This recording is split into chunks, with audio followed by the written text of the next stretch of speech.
One of the big mistakes that landlords make is not setting up their property manager with the right sort of insurance coverage. And what I mean by that is that when you have a property management company, you want to make sure that they're listed as an additional insured. Now, that's not going to cost you any more money, but it's going to give you an enormous amount of protection. And sometimes what happens is they'll go to your insurance agent and say, hey, I want to add my property management company as an additional insured. And one of two things will happen, maybe three if you're lucky.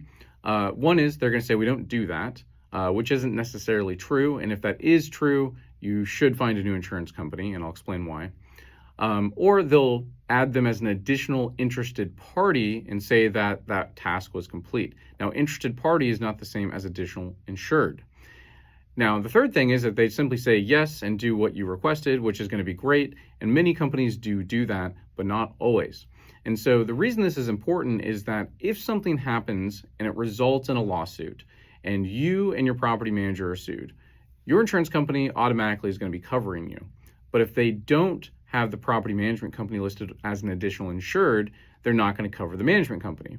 Now, the problem with that is that all management companies are an agent for you, and therefore, in almost all cases, depends on what your agreement says, but it's pretty common that you have to indemnify that company, meaning you have to defend them.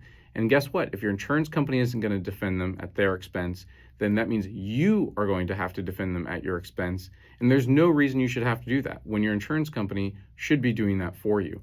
And that could put you in a position of having to pay tens of thousands, and in some cases hundreds of thousands of dollars out of your own pocket for attorney fees and whatever else.